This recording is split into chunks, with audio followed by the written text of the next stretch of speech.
আসসালামু আলাইকুম ভিউয়ার্স, কেমন আছেন সবাই? আশা করি সবাই অনেক অনেক ভালো আছেন।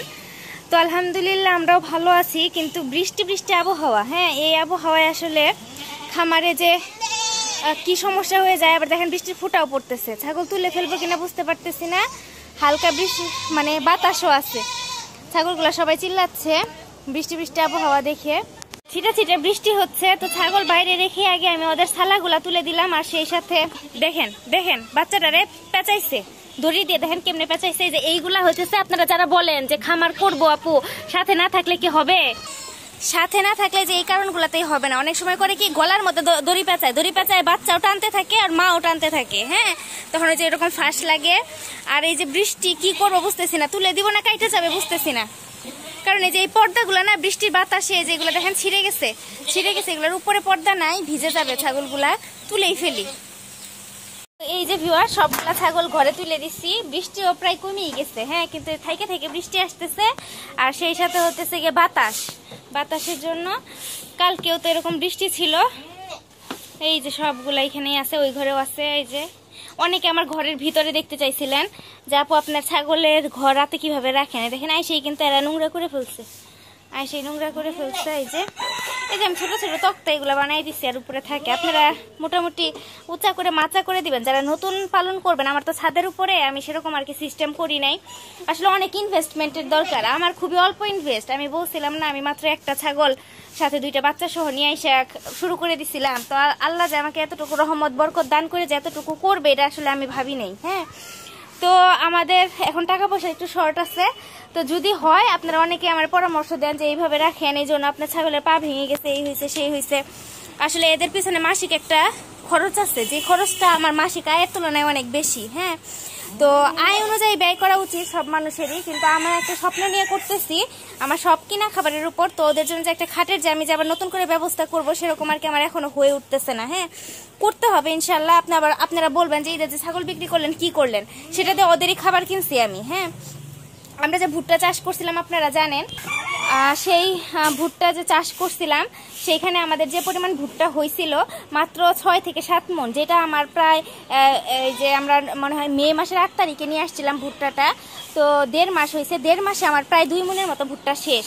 হ্যাঁ 6 মণের ভুট্টার মধ্যে 2 মণ শেষ 1.5 মাসে, তাহলে চিন্তা করেন। আর সেই সাথে আমার মুরগি আছে কিছু, এদের সবার খাবারের জন্য কিন্তু আমার ভুট্টাটা লাগে, যার জন্য আমি ওদের জন্য আরো 5 মণ ভুট্টা কিনেছি।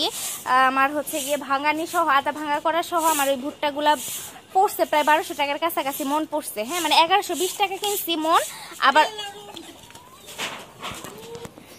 আবার আদা ভাঙা করতে হচ্ছে গিয়ে মন প্রতি লাগছে 150 টাকা। হ্যাঁ তো সেই হিসেবে আর কি কত টাকা পড়লো আপনারা হিসাব করেন, 1120 টাকা করে পড়ছে মন, আর 150 টাকা হচ্ছে গিয়ে ভাঙাইতে লাগছে। তো ওইটা 5 মণ কিনছি।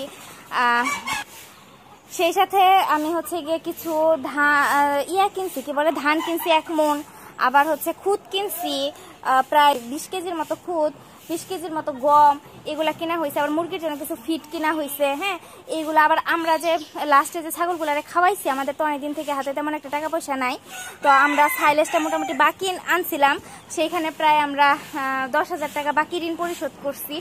তো এগুলাতেই দেখা গেছে যে টাকা অনেকগুলা শেষ হয়ে গেছে। তো এখন আলহামদুলিল্লাহ আমাদের খামারে যতগুলো ছাগল আছে এদেরকে নিয়ে তো আমাদের আগায় যাইতে হবে, কিছু টাকা হাতে রাখছি, কারণ এখন তো আবার যখন সাইলেজ নিয়ে আসবো টাকা দিয়েই তো নিয়ে আসতে হবে। মাত্র ঋণ পরিশোধ করলাম, এখন যদি আবার বাকি নেই তাহলে জিনিসটা কেমন হয়ে যায় না।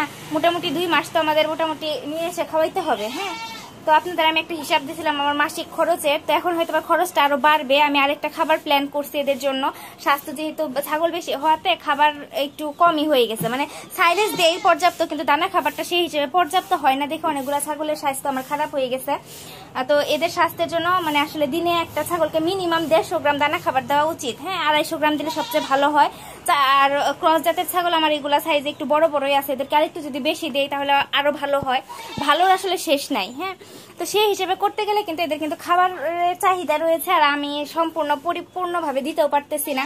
তো এগুলো যদি আমি আসলে এখন ব্যালেন্স করি, আমার আসলে আরো অনেক টাকা খরচ হয়ে যায়, মানে সেই হিসেবে যদি করতে যাই। তো যেভাবে চলতেছে এভাবে চালাইতেছি, ইনশাল্লাহ আরো 2-1 মাস এভাবে চালাইতে হবে।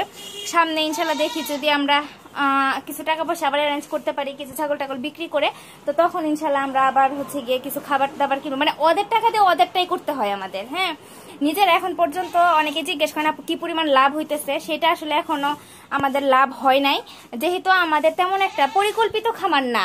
আমরা জাস্ট একটা মা ছাগল শখের বসে 2টা বাচ্চা সহ নিয়ে আসছিলাম, সেটা যে এত বড় হয়ে যাবে এত বড়ই বলবো, কারণ কি এটা তো আসলে আমরা প্ল্যান করি নাই। মাত্র আপনাদের অনেকের কাছেই মনে হয় যে আপু 2.5 বছরে একটা মা ছাগল সাথে 2টা বাচ্চা থেকে কিভাবে হইলো, তো আসলে যে এইভাবেই হইছে। আপনারা যেমনি বলেন যে কিভাবে হয়ে গেল, আমাদের কিন্তু একটু ধৈর্য পরিশ্রম কিন্তু সবই আছে। ছাগল অসুস্থ হয়, ছাগল মারা গেছে বাচ্চা, এগুলো নিয়ে দৌড়াদৌড়ি করা এটা কিন্তু আসলে সবাই পারে না। হ্যাঁ, সবাই এই ধৈর্যটা রাখতে পারে না যে একটা ছাগল অসুস্থ হলে এটাকে নিয়ে ট্রিটমেন্ট করা, দৌড়াদৌড়ি করা। বেলার বিষয়টা ইনশাল্লাহ একদিন ডিটেলস আপনাদের সাথে আলোচনা করবো। আমার পুরান ভিউয়ার্সরা কিন্তু জানেন বেলার অবস্থা, বেলার কি হয়েছিল না হয়েছিল, বাচ্চাগুলো কেমনে বড় হইলো, হ্যাঁ এগুলো নিয়ে আবার ডিটেলস আলোচনা করবো। যেহেতু এখন আমার ফেসবুকে ফলোয়ার আলহামদুলিল্লাহ 10,000 হয়ে গেছে প্রায়, ইউটিউবে সাবস্ক্রাইবারও বাড়ছে আগের তুলনায়। তো আমি আমার ফেসবুক ফলোয়ারদের বলবো আপনারা একটু ইউটিউব থেকে ঘুরে আসবেন। আমার ওইখানে প্রায় 1.5 বছরের ভিডিও আপলোড করা আছে। 1.5 বছর আগের জার্নি এখন কি পর্যায়ে আসছে সেটা আপনারা দেখলে অনেকটা আন্দাজ করতে পারবেন। এর কারণ হচ্ছে 1.5 বছর আগে কিন্তু আমার কিন্তু এতগুলা ছাগল ছিল না। আমার ছাগল কিন্তু এই বছরই কিন্তু আলহামদুলিল্লাহ বেড়েছে, কারণ বাচ্চা দিয়েছে ম্যাক্সিমাম ছাগল আমার এই বছর। হ্যাঁ, এই বছর আমার ম্যাক্সিমাম ছাগলই বাচ্চা দিয়েছে, মানে গত নভেম্বর থেকে।